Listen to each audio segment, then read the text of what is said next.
Of all the things I expected to take away from this movie, I did not expect learning that both male apes and male humans are endlessly fascinated by the Holy Roman Empire.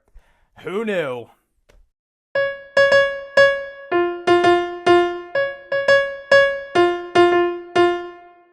Hi, my name is Ryan Lane, and welcome to my review channel. So for today's movie, I will be reviewing Kingdom of the Planet of the Apes, directed by Wes Ball and starring Owen, Teague, Freya, Allan, Kevin Durand, Macon, and William H. Macy. So, several generations after the death of Caesar, the apes have all but reclaimed the Earth as their own. There is a reason this film is called Planet of the Apes, after all. Anyway, now the Earth has been succumbed to nature with trees and other underbrush overtaking the human infrastructure, and now apes are spread out into various clans across the globe. One of these clans is the Eagle clan, from which our main protagonist, Noah, played by Owen Teague, hails. Noah is about to participate in a coming-of-age ritual where he will train an eagle, but unfortunately, before he can participate in this ritual, his clan is raided by a rival clan led by Proximus, played by Kevin Durand. And unfortunately, in the process of this, his clan members are all killed and or captured. Seeking to bring them back home, Noah teams up with Raka, played by Macon, an orangutan who is endlessly fascinated with the past and sort of serves as a exposition guide for the world as it used to be. And he also teams up with a human that they simply called Nova, a human with her own agenda of her own and who has some secrets up her sleeve. So the writing, well thought out and containing thematic depth, it does have some issues. Like for starters, the pacing. The second act, again, the characters are very interesting to watch and engaging. I never felt like, okay, come on, move along. It's a bit slow at times, and it contains a key character that will be introduced in the third act that makes this film really pop out and more engaging. So you kind of gotta go with the slow, more methodical pacing in order to get to the more bombastic, action-packed, and quite revelatory third act.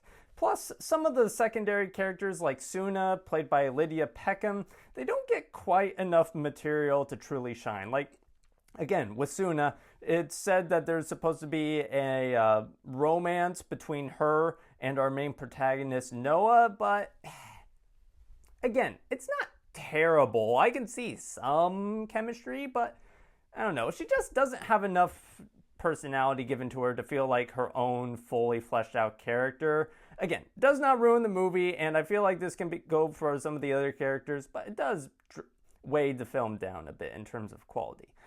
Thankfully, there are plenty of virtues to enjoy here. The film features plenty of fun setups and payoffs regarding the world building, and it does take advantage of the environment as it has decayed in showing how the apes have adapted to their environment and just building off of the already existing infrastructure. The film also lends some organically comedic dialogue. There's no, well, that just happened. There's no postmodernism irony. Like, it feels like something that actually fits with what a character would say. The writing also does a good job of exploring how the Planet of the Apes might look in a post-Caesar world with everything from religion to the nomenclature given to the now mute humans occupying it is explored in fun fashion.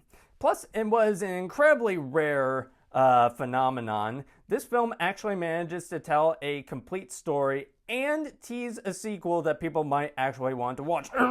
Zack Snyder's Rebel Moon Part 2. Sorry. So the performances for both the ape and human characters are all well done. Owen Teague, he's impressive as Noah, an ape who is slowly coming to realize, just what this world really is and how humans occupied their place in it. Kevin Durand makes for a fantastic leader as Proximus, a tyrannical ape who hates humans yet adores human technology and what it can allow him to accomplish. in the future, as his timeline is much more ambitious than what evolution typically allows for. Pierre Macon, he lends gravitas and some comedic banter as Raka, an orangutan who is wise about the mythos of Caesar, yet is a bit ignorant of current developments, especially with those regarding humans. And Freya Allan, she lends a smoldering intensity to her role as Nova. She does a good job of keeping you on your toes as to whether or not you, and by extension, Noah, can trust her. And seeing all of these characters interact off each other makes for some of the best parts of the movie. Like I said, it's not till around the end of the second act, beginning of the third, that the film really shines, as these characters are all in the same room together. You get to see them play off each other and how their thoughts on who should be in control of the world and how they should be in control of it. It makes for some of the best and most fascinating material. So it has been over a decade since the release of Rise of the Planet of the Apes, and it is stunning just how far motion capture technology and just visual effects in general have come since then. The apes almost look photorealistic at times. Like, there will be times where there's a close-up of like a hand, and it honestly, if I didn't know that this was a film, you could have easily convinced me that was an actual ape hand. That's how good the visual effects are.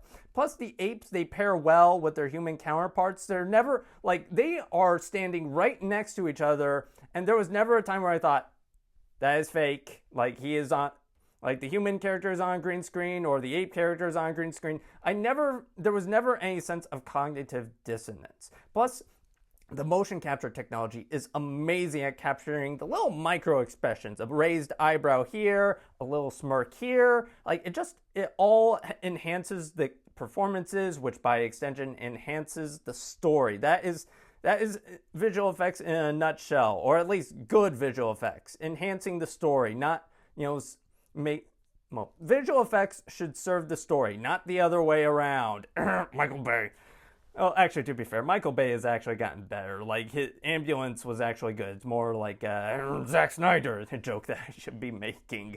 I will say, though, the Eagles, they don't work out quite as well.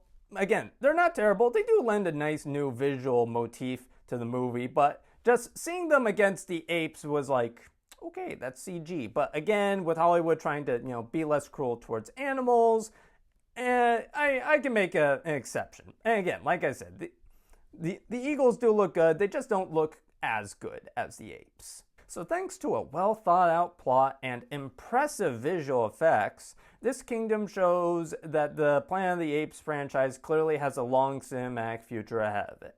So with all that in mind, I will be giving Kingdom of the Planet of the Apes 4 out of 5 stars. Anyway, thank you for watching. Have a good rest of your day. If you like this review and would like to see more like it, be sure to like and subscribe and leave a comment down below. And for today's comment section prompt of the day, what is your favorite Planet of the Apes movie and why?